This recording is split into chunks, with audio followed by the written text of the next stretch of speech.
고맙고 감사하신 아버지 하나님, 지난밤에도 주의 은혜 안에 일어나게 하시고 단잠을 주시어서 우리로 하여금 모든 피로가 사라지게 하시고 하나님께서 주시는 생명을 귀하게 여기며 하나님과 동행하며 걸어가는 우리 인생이 되게 하시고 주님이 주신 자원으로 살되 은혜를 힘입어 세상을 이기고 죄를 이기고 내 자신을 이기며 걸어가도록 믿음의 선한 싸움 잘 싸우도록 달려갈 길을 잘 달려가도록 하나님 우리에게 힘을 주시옵소서. 어린 생명들이 하나님 아버지 수련회를 떠납니다. 부모를 떠나 또 부모와 함께하는 귀한 수련회에 건강을 지켜주시고 더위로부터 지키시며 선생님들에게 지혜를 주시어서 어린아이를 잘 쉬도록 수분 공급 잘 하도록 은혜로우면서도 탈이 없게 건강하게 주님 맞춰질 수 있는 수련회 될 수 있도록 도우시고 부모님들과 더불어 하는 모든 행사 하나하나 집회 하나하나 기도회 하나하나에 주님 간섭하시고 성령님 역사하셔서 은혜가 되는 귀하고 복된 수련회 될 수 있도록 복을 내리워 주옵소서. 성령으로 충만케 하옵소서. 감사드리오며 예수님 이름으로 기도합니다. 아멘. 아멘.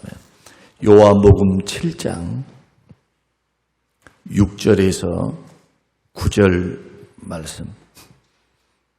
목사님. 예수께서 이르시되 내 때는 아직 이르지 아니하였거니와 너희 때는 늘 준비되어 있느니라. 세상이 너희를 미워하지 아니하되 나를 미워하나니 이는 내가 세상의 일들을 악하다고 증언함이라. 너희는 명절에 올라가라. 내 때가 아직 차지 못하였으니 나는 이 명절에 아직 올라가지 아니하노라. 이 말씀을 하시고 갈릴리에 머물러 계시니라. 아멘. 아멘. 우리가 어제 말씀을 통해서는 예수님의 형제들이 믿지 않는 사실들을 통해서 우리가 배우게 되는 것은 믿음은 혈육으로 되는 것이 아니다. 억지로 되는 것도 아니다.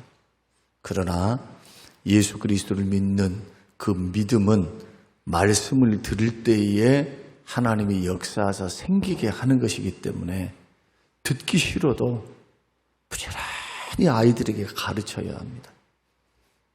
특히 스라에 있을 때 부모가 그의 아이들을 키울 수 있는 그리고 그 아이들이 종이와 같이 백직장과 같이 아무것도 쓰여져 있지 않을 때 자꾸 말씀을 경험하게 하고 기도를 경험하게 하고 하나님의 은혜를 경험하게 하는 것은 평생을 통해서 주를 떠나지 않게 하는 하나님의 은혜 주심이 확실하게 약속되어 있는 가르침이다.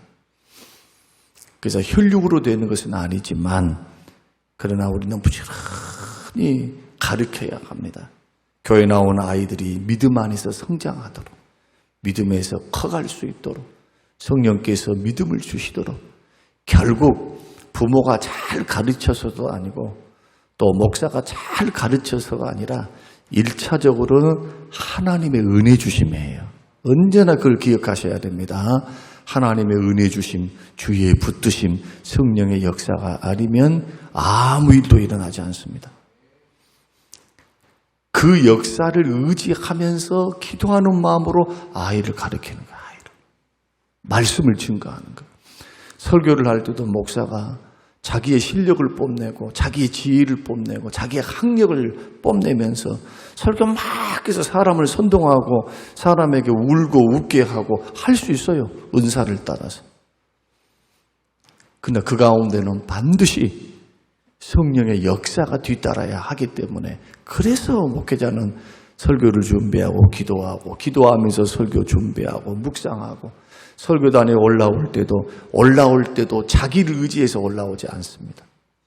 준비를 다해서도 그거 다 내려놓고 원고를 다 정리해도 이제 말씀을 한 20년, 30년쯤 하게 되면은 원고는 다 준비하되 올라올 때는 몇 가지만 딱 가지고 올라오면 설교가 될 수가 있어요. 스킬 때문에. 스킬 때문에, 기술 때문에. 그러나 그것 가지고 되는 게 아닙니다. 성령께서 말씀을 주셔야 하고 감동을 주셔야 하고 성령님이 역사하셔야 돼요. 듣는 사람들도 자꾸 성령께서 내 마음속에 깨달음을 주셔서 그냥 오면 안 되죠. 자꾸 깨달음을 주셔서 주님 저는 부족합니다. 들었던 말씀이지만 또 깨닫는 은혜를 주십시오. 새 은혜를 주시죠. 우리 얼마나 찬양 많습니까? 찬양. 근데 새 노래로 찬양하래요. 여러분 얼마나 찬송도 많고 복음성가도 많고 지금도 수십 곡, 수백 곡이 전 세계적으로 쓰여지고 있습니다. 그게 새 노래입니까? 여기서 말하는 새 노래는 뭐냐? 새로운 마음으로 그런 뜻이에요. 새로운 마음으로. 언제나 하나님 앞에 설 때는 새로운 마음으로 은혜를 사모함으로 하나님께 집중하여 찬양하라 그 말이에요. 찬양하라. 그냥 찬양이 입에만 붙어가지고 딸싹거리지 말고 새로운 찬양으로 새 찬양으로 하나님을 찬양하라. 주님을 만난 사람이 은혜를 경험하는 사람이 가만히 있을 수 있습니까? 그럴 수 없어요. 하나님의 존전 앞에 나와 예배하는 하나님의 사람들이 새로운 마음을 가지고 마음을 새롭게 하고 새롭게 내가 처음 예수를 만났던 첫사랑 에베소서 3장이 말씀하고 있는 내가 첫사랑을 생각하며 주님이 나를 만나주셨던 그 은혜를 기억하면서 마음을 새롭게 해서 새로운 은혜를 사모함으로 하나님 앞에 나아가는 찬양, 이게 새로운 찬양, 새 찬양으로 우리가 하나님 앞에 나아갈 때도 마찬가지. 예수 그리스도를 믿는 믿음의 사람들 이런 마음의 자세를 가지고 언제나 성령의 역사가 없을 때는 믿음이 자랄 수도 없고 믿음이 발생할 수도 없다. 그러면 성령을 철저히 의지하는 것. 우리 어제 설명을 드렸습니다. 기적이 참된 신앙을 줄 수는 없다. 그러니까 막 체험은 중요해요. 체험은. 그러나 체험주의는 안 됩니다. 막 쓰러뜨리고 막 기도했더니 막 그냥 막 환상이 보이고 이런 거 너무 좋아하지 마세요. 그냥 간식으로 여기셔야 돼요. 간식으로. 간식으로. 주님 가르치신 대로 하신다면 그 기적이 예수를 믿고 올바로 예수 중심으로 오직 예수에서 못 간다. 이거. 기적과 표적과 체험과 응답만 추구하는 사람들은 다 이기적인 욕망, 자기의 필요를 채워주는 것, 자기에게 뭔가 이루어지는 것. 그러니까 구원해 주시는 하나님 그분을, 하나님을 사랑하고 하나님을 기뻐할 줄 알아야죠. 이게 소요리 문답 1문에 사람의 인생을 사는 목적이 뭔가 영원토록 하나님을 즐거워하고 하나님을 영화롭게 내가 아니고 기쁨도 하나님 때문에 기뻐하는 거야. 하나님 때문에. 이것이 독생자를 보내시고 나를 위해 십자가에 죽어주신 성삼위 하나님 보혜사가 되셔서 성령께서 그리스도 예수의 날까지 천국 가는 그 날까지 우리에게 인치시고 우리에게 마음속에 살아계셔서 우리를 도우시는 하나님을 향한 마땅한 자세다. 하나님을 기뻐해야 돼. 하나님을. 제가 새벽을 깨우는 분들, 작정으로 기도하는 분들에게 제가 이렇게 간혹 하는 말씀들이 있었습니다. 새벽을 깨우신 분들은 잘 아실 거예요. 내 기도 제목을 가지고 하나님 앞에 나왔어요. 슬픔을 가지고 나왔습니다. 괴로움과 시험 때문에 교회 나와서 엎드려 기도해요. 그러나 기도가 깊어지면 기도의 방향성이 달라져요. 기도의 제목이 달라지고 일어날 때는 오히려 감사함으로 일어납니다. 그 기도가 깊어지면 하나님께서 나를 어느 곳으로 어느 응답을 주신다 할지라도 그 은혜 하나님이 살아계시구나. 하나님이 역사하시는구나. 기도를 통해서 성령께서 가장 가까이서 나를 만나주시니까 주님을 향한 체험, 주님이 나를 사랑하시는구나. 주님 나를 도우시는구나. 기도를 통해서만 말씀과 기도를 통해서만 성령님은 역사하십니다. 그래서 세상에서 어떤 일들이 펼쳐진다 할지라도 담대함이 있어요. 담대함. 나를 보호하시고 살리실 것에 대한 확신이 있으니까 기도의 내용이 온데간데 없고 하나님을 즐거워해요. 그 주님을 즐거워해요. 그 주님. 그래서 감사함으로 주님이 나를 사랑하시는구나. 주님이 살아계시구나. 이게 기도의 백미입니다. 백미. 내 문제를 가지고 기도 왔다가 주님 만나고 돌아가는 거예요. 주님 만나고. 욥이 고난을 당했을 때도 주님 똑같이 하셨어요. 고난을 당할 때, 부르짖을 때 주님 침묵하셨습니다. 그가 전 재산을 잃었을 때도 주님 침묵하셨어요. 아무 말씀 안 하셨습니다. 왜? 지금 그의 믿음을 테스트해 볼 때이기 때문에. 자식들이 죽었을 때 주님 침묵하셨어요. 아무 말씀 안 하셨어요. 온몸에 질병이 걸렸을 때 마귀가 와서 참소를 할 때 그래 목숨만 빼놓고 다 한번 해봐라. 그러다 욥에게는 가르쳐 주십니까? 욥은 이유를 몰라요. 고난받는 이유를. 왜 어려움을 당해야 하는가? 내가 이렇게 신실하게 하나님을 믿고 있는데 이유라도 알고 고난을 당하면 그나마 감당할 수가 있어요. 왜? 죄 때문이면 회개하면 되는 거니까. 만약에 하나님께서 나를 연단하겠다. 지금부터 너 통과해야 된다 하면은 하나님의 연단이구나 하고 믿음으로 다 견디면서 힘들고 어렵지만 끝을 바라보며 갈 수가 있는데 도대체 하나님은 침묵하시니까 답답할 노릇이죠. 아내는 욕하고 떠나갑니다. 친구들은 와가지고 위로한답시고 하는 것이 속을 긁어놔요. 율법주의, 인과율. 원인이 있으니까 내가 결과가 나온 게 아닌가 하면서 그 잣대만을 가지고 세상의 잣대만을 가지고 그냥 속을 뒤집어 놓지요. 욥을. 근데 마지막 부분에 하나님의 응답은 뭔가요? 다른 거 말 안 해요. 내 문제가 이렇게 힘들고 어려운데 누가 하늘을 만들고 누가 천지를 만들고 누가 했는가? 누가 산을 만들었는가? 전능하신 나 아니냐는 거예요. 하나님께서. 그럼 게임 끝나는 거예요. 그러니까 기도란 우리가 이제 이런 부분 우리가 하나님 앞에 무슨 기적을 받습니다. 무슨 체험을 했습니다. 이런 것도 중요하지만 더 중요한 것은 하나님 만나는 거예요. 하나님. 그분이 어떤 분인가 성경을 통해서만 아는 겁니다. 주님이 계시해 줘야만 알아요. 계시가 뭡니까? 주님이 밝히 드러내 주시는 거. 뭘 통해서 드러내십니까? 말씀을 통해서. 말씀.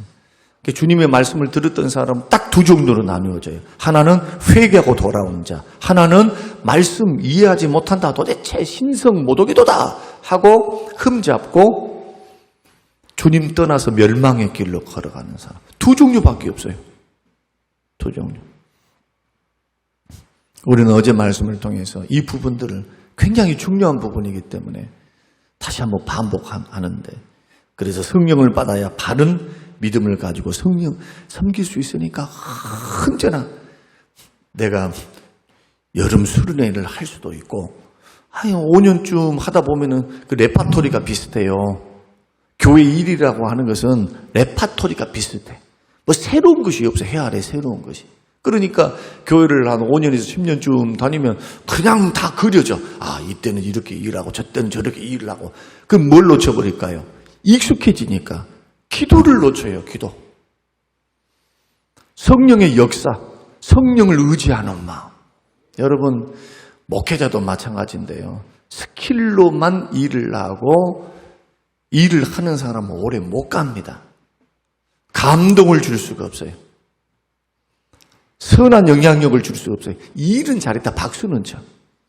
그러나 놀랍게도 성령님의 역사를 통해서 주시는 간증들이 일어나질 않아요.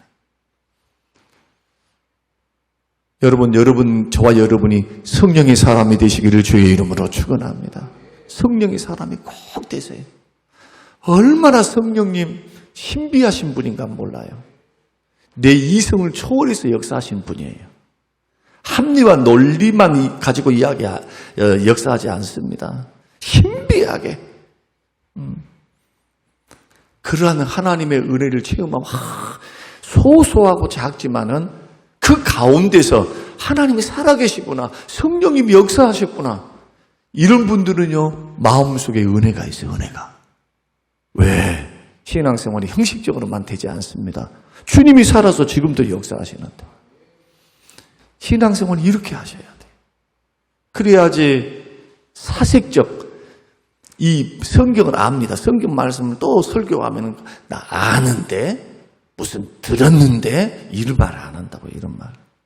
하나님 말씀이 신비함. 그 말씀은 들어도 그 말씀은 질리지가 않아요. 그 말씀 반복을 해도요, 목사가 반복을 해도 그날 주시는 성령이 주시는 감동이 있거든요.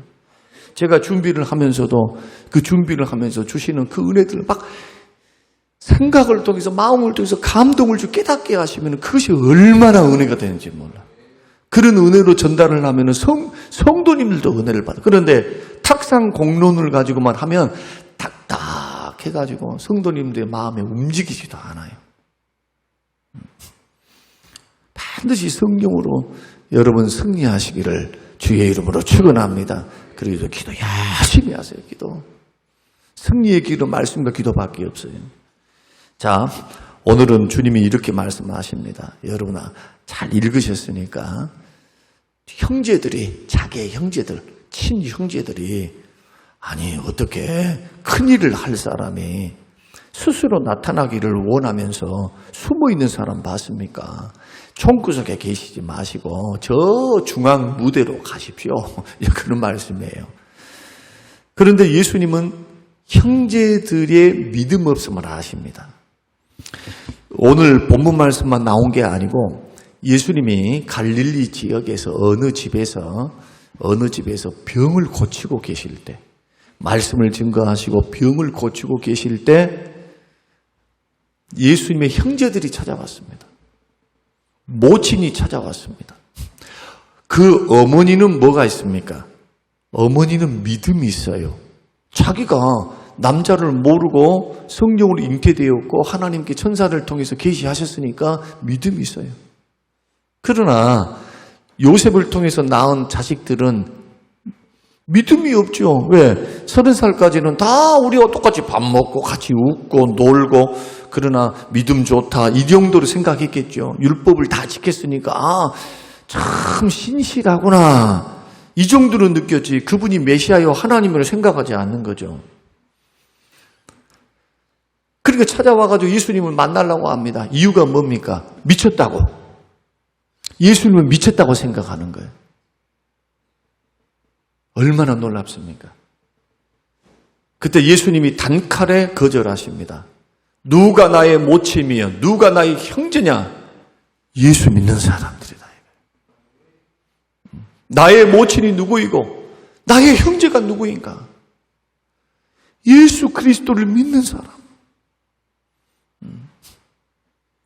이 정도로 믿음 없던 사람들이 결국 예수님의 부활, 그리고 오순절 마가의 다락방에 성령이 역사하시니까, 내려오시니까 밝아지는 거예요.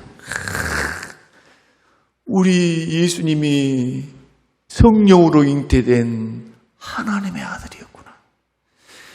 성경에 야고보도, 예수님의 동생 야고보도 구약을 들어서 설명을 해요. 성경이 열린 거예요. 성경이 다 예수님 이야기구나. 바울은 어떻습니까? 다메섹 도상에 예수를 딱 만나고 나니까 눈이 열리죠. 눈이 열리면서 성경을 아는 사람이 있기 때문에 빨리 깨달아들어요. 아하, 내가 오해했구나. 메시아를 오해했구나. 이사야 53장에 고난받는 그 종이 메시아였는데, 나는 다윗의 후손으로 나단이 사무엘 하 7장 13절에서 15절에 나오는 12절 15절에서 나오는 다윗의 후손으로 오실 메시아 나단의 예언을 하셨던 그 예언과 시편 2편에 나오는 메시아가 왕으로 오실 것에 대해서만 우리가 믿었지, 이사야가 말씀하셨던 메시아 예언, 53장에 나오는 예언, 42장에 나오는 종으로 오시고 섬기는 종, 죽으러 오신 고난받는 어린 양에 대해서는 깨닫지는 못한 거죠. 예수 만나고 난 후에, 부활하신 예수 만나고 난 후에 그때서야 성경이 열리기 시작합니다. 아, 이 말이 그 말이었구나. 그래서 예수 만나고 난 후로부터는 절대로 뒤돌아보지 않았어요. 믿음의 선한 길, 예수를 위해서 목숨을 버리면서까지 끝까지 복음 증거하며 한평생 살았던 그 결단과 그 은혜가 어디에서 왔습니까? 어디에서? 하나님의 말씀에서 온 거예요. 그리고 하나님께서는 늘 예수님이 나타나시죠. 어려울 때마다 나타나서 말씀하셔요. 말씀. 기적만 베푼 게 아니고. 이 부분을 우리가 생각해야 합니다. 이들은 믿음이 없었어요. 예수님의 동생들은. 그래서 너희들은 먼저 올라가라. 내 때는 아직 이르지 아니했다. 우리는 여기에서 적어도 3가지 교훈을 받을 수 있는. 첫째는 뭐냐? 하나님의 때에 예수님은 일하신다. 그리고 그 때를 지키셨다. 첫째. 두 번째는 하나님의 때는 우리가 알 길이 없다. 알 수 있습니까? 몰라요. 전도서 말씀 보면 사람이 날 때가 있고 태어날 때가 있습니다. 언제 임신하려는지 우리가 어떻게 합니까? 우리가 언제 죽을는지 어떻게 합니까? 예감은 하지만 그 정확한 시와 때, 분초까지 우리는 알 수가 없습니다. 하나님만 아시는 것이지. 우리가 인생을 걸어가는 길을 주님이 아실까요? 모를까요? 내가 지금 1년 후에 어떻게 될는지 주님 아실까요? 모를까요? 아시죠? 나는 압니까? 모릅니다. 그래서 하나님의 때를 바라보는 사람들은 뭘 해야 되느냐? 하나님은 하나님의 때에 일을 하시기 때문에 교회를 받들고 섬길 때도 때를 따라서 우리 주님이 사역을 하신 것처럼 그 때를 분별할 수 있는 지혜를 구하셔야 됩니다. 하나님 앞에 구하세요. 지혜를. 여러분의 인생의 때도 마찬가지. 열심히 노력하십시오. 비전 주시고 꿈을 주셨으면 도전하십시오. 그러나 주님의 때가 있다니까요. 물론 본인의 실력이 없어서 아니면 그 우연과 시기가 맞지 않아서 이런 경우가 있어요. 그러나 그 모든 것을 주관하실 분은 주님이심을 믿어야 돼요. 그리고 때를 바라보며 기도해야죠. 뭐 하면서 기도해야 될까요? 인내하면서 기도하셔야 되고. 뭐 하면서 기도해야 될까요? 믿음으로 기도해야 돼요. 두드리면서. 주님이 이 길을 막으시면은 다른 길 여실 거 아니에요. 다른 길. 야야, 이 길이 아니구나.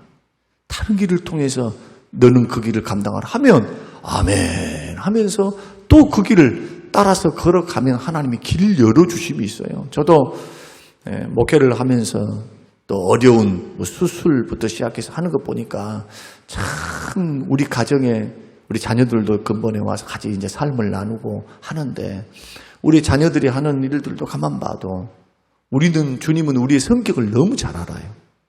우리들이 얼마나 약한지도 알고 돌다리를 두드리며 가야 할 그런 성품인가를 너무 잘 알아요. 그래서 주님이 역사하시는 그 방법이 뭐냐면 너무 자연스럽게 무슨 막 거창하게 무슨 환상 보여주고 이렇게 안 해도 마음의 준비가 되어 있다고 여기셨는지 스무스하게 기도하면 그 고비를 잘못된 선택의 기로에서 막아주시더라고요. 막아주셔. 그리고는 길을 열어요. 그리고 뒤에서 돌아놓고 보면 그때 만약에 우리가 잘못 그때 기도하고 있었던 방향대로 있으면 어찌할 뻔했을까? 우리 주님이 다 틀지 않으셨으면. 그래서 그 때를 바라보면서 기도하면 확신이 와요. 확신이. 열심히 기도하면서 준비하면서 가다 보면 영적인 지혜가 생겨. 하나님께서 지혜를 주십니다. 지금 이럴 때구나. 지금 하나님 이렇게 역사하시겠구나. 성령께서 우리에게 감동을 주십니다. 버릴 게 하나도 없어요. 그만큼 주님을 가까이서 체험하고 주님의 일하심을 이제 영적으로 체험해 가는 과정이 바로 기도의 과정. 이거 평생을 두고 배워야 할 기도인 줄로 여러분 깨달으시기를 바랍니다. 이렇게 하나님이 역사하시기 때문에 특히 세 가지에 대해서는 여러분 때를 놓치지 말고 기도하는 첫째는 회개할 때입니다. 호세아 5장 6절. 회개도 기회가 있습니다. 회개도 때가 있어요. 구원의 문도 때가 있죠. 구원의 문이 닫혀버리면 아무 소용이 없죠. 그때가 언제입니까? 죽을 때, 예수님 재림 때. 이때까지는 구원의 문이 열려 있어요. 개인은 개인의 죽음. 죽음 이후에는 기회가 없으니까. 살아 계실 때 구원받는 거예요. 복음도 증거되는 거다. 그 다음에 은혜 받을 때도 놓치지 말아야 합니다.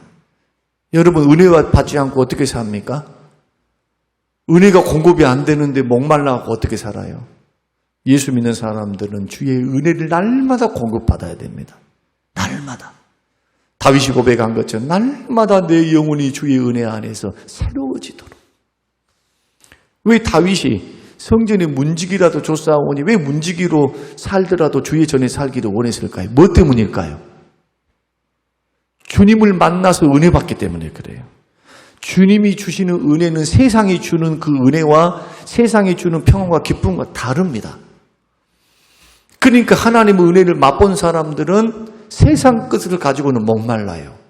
그것이 우리의 마음에 참 만족, 참 기쁨을 줄 수가 없어요. 여러분, 저와 여러분들이 천국 가는 그날까지 나이가 들면 들수록 이 은혜를 공급받아야 돼요. 이 은혜를 공급받고 체험한 사람은 예배의 자리, 기도의 자리, 말씀의 자리 앞에 언제나 나와 있습니다. 언제나. 습관으로도 훈련이 되어 있지만 주님이 주시는 그 은혜, 때를 따라 돕는 은혜가 순간순간 이어지거든요. 아니 오늘 새벽에 은혜를 주실련지, 내일 새벽에 주실련지, 수요일 밤에 주실련지 어떻게 압니까? 그러나 때를 놓치지 않기 위해서 기회를 늘리는 거죠. 그래서 에베소서 5장 15절과 18절 말씀 보면은 세월을 아끼라. 지혜롭게 행동을 하라. 세월을 아끼라. 때가 악하니라. 세월을 아끼라는 말은 기회를 붙잡으라는 거예요. 기회. 기회를 붙잡아라.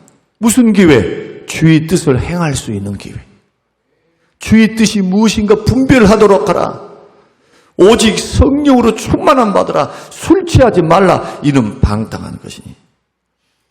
기회 붙잡아야 돼요. 은혜 받을 기회. 섬길 수 있는 기회. 기도할 수 있는 기회. 봉사할 수 있는 기회. 성령께서 역사하실 때 언제나 그 기회를 놓치고 나면은 또 돌아온다. 물론 돌아오지요. 좋으신 주님께서 그 기회를. 그러나 습관이 되면 안 됩니다. 자꾸 그냥 영적으로 둔감해가지고 영적으로 무뎌가지고 그냥 생각 없이 분별하지 않고 주님은 분별하라고 말하거든요. 지혜롭게 행하여 분별하래요. 분별. 도대체 이 일 속에서 이 환경 속에서 주의 뜻은 뭐지? 주님의 원하심은 뭐지? 주께서 지금 나에게 원하신 게 뭔가? 나는 이런 환경 속에서 내가 무엇을 어떻게 해야 하는가? 어떨 때는 물질을 드려야 될 때도 있고 어떨 때는 기도해야 될 때가 있고 어떨 때는 위로해야 될 때가 있고 어떨 때는 책망할 때가 있고 때입니다. 그때가 바로 기회예요. 그래서 하나님이 일하신 그곳에 하나님 역사하신 그곳에 영적으로 잘 분별하고 깨어 있어서 주님 사역에 동참하고 주의 뜻을 이루는데 여러분, 저와 여러분들이 동참하는 그 기회, 예수님이 사역을 이룰 때 때를 따라 이루신 것처럼 회개할 때도 은혜 받을 때도 그 기회 놓치지 말고 주의 뜻을 이룰 수 있는 기회, 주와 동행할 수 있는 기회, 이런 기회를 따라서 여러분 꼭 걸어가시기를 바랍니다. 그러기 위해서는 조급해서는 안 되겠죠. 은혜가 당장 이루어지지 않는다고 뭔가 막 안 된다고 해가지고 막 하고 쉽사리 결론 내지 말고 때를 바라보며 인내하면서 하나님 앞에 기도하는가. 자녀를 향해서도 마찬가지죠. 왜 믿음이 안 자랄까? 속상하죠. 그러나 그런 눈으로만 보면 안 되죠. 하나님의 때에 반드시 이루리라. 내가 기도하고 있고 우리가 기도하고 있잖아요. 그 하나님은 반드시 일을 하시거든요. 멋지게 주님이 일하세요.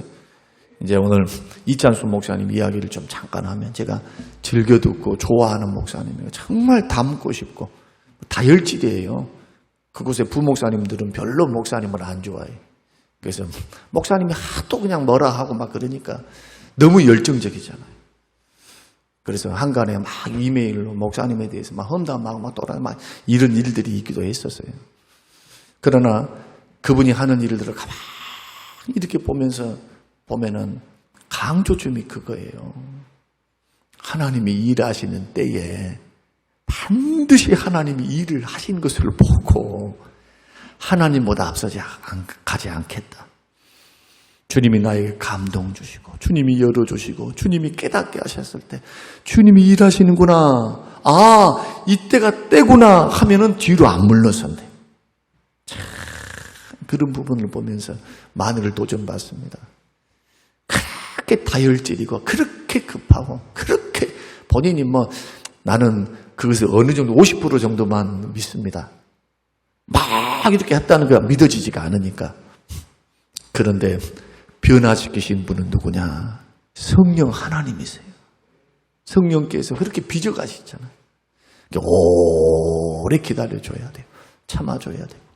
저는 오늘 주님이 우리에게 은혜 주실 때를 바라보고 우리 가문에 믿음의 축복, 물질의 축복, 자녀 손들의 천대까지 베풀어 주실 그때를 바라보고 여러분 기도를 멈추지 마시고 주님의 뜻을 깨달았다면 순종을 멈추지 마시고 도전하시고 여러분 주의 뜻을 따라 때를 따라 기회를 따라 여러분 움직이시는 주와 동행하는 하나님의 사람들이 다 되시기를 주님의 이름으로 축원합니다.